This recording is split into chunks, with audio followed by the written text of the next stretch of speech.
Assalaamu calaykum waraxmatullaahi wabarakaatu. Kusoo dhawaada qiso kale. Qisadan waxay ka hadlaysaa iska ilaalinta dulmiga aad ka galaysid dadka. Qisadan waxay ka dhacday waddanka Ciraaq, waxayna ku bilaabanaysaa sida tan. Waxaa jira nin reer Ciraaq ah, wuxuu ka shaqayn jiray meelaha kawaanka ah oo lagu iibiyo hilibka. Maalin walba wuxuu soo iibin jiray dhowr xabo oo lo ah, wuuna qali jiray, kadib wuxuu ku iibin jiray kawaanka. Maalin walba sidaas ayuu suubin jiray. Maalin maalmaha ka mid ah, asagoo u socda gurigiisa wuxuu arkay gabadh midi ay ka taagan tahay oo wadada geeskeeda jiifta. Kadib gaarigiisa ayuu ka soo degay si uu u caawiyo. Mididii ayuu ka bixiyay. Markaasoo midida ka bixinaya ayay arkeen dadkii ku noolaa magaalada. Marka waxay u yeereen booliis si loo xiro. Waa la xiray. Marka wuxuu yiri inaan la xirin kor, wuxuu yiri anima dilin gabadhan. Marka booliistu way aamini waayeen. Marka waa la xiray.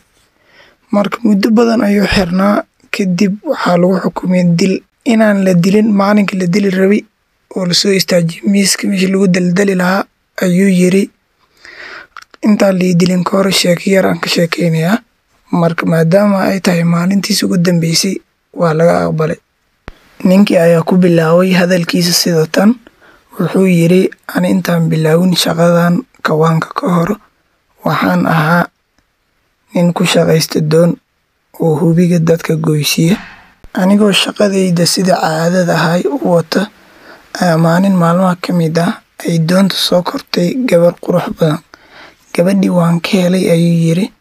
Marka gabadhii markaan hubiga goysiyay kadib ayaan tagay family-gooda waana ka doontay. Gabadhii way i diiday ayuu yiri.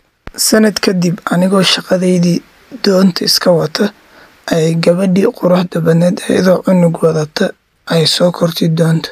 Hubiga dhaxbartankiisa marka la maray ayuu yiri waan la hadlay gabadha. Marka mar walba oo la hadlo hadalkaygu way diidaysaa ayuu yiri. Marka cunug yar ayaan soo qabtay hubiga biyihiisa madaxa u geliyay soo qaylinay. Marka ayadana waa qaylinaysa cunuga day ku haysay ayuu yiri. Marka cunuga sidan saas u yeelay ayuu hal mar aamusay sida u qaylinay. Marka cunuga wuu dhintay. Ayadina waan ku daray ayuu yiri waa dilay. Marka dilkan ani maanta lagu xukumayaa ma geysan ayuu yiri, laakiin kaasaan geystay maanta waa laga bixi waa laga gudahayaa. Marka wuxuu yiri ninka geystay dilkan hal raadiya, laakiin ani maan geysan.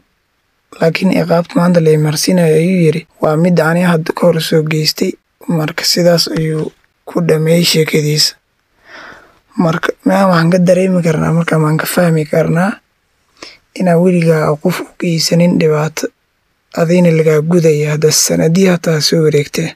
Marka khayr aan rajeynaa insha Allah channel-kana hilmaaminaa subscribe inoo sartiin gambalelkana furta. Marka sidee u aragtiin qisooyinkan qaybta comment-ga noo wadaaga insha Allah khayr aan rajeynaa.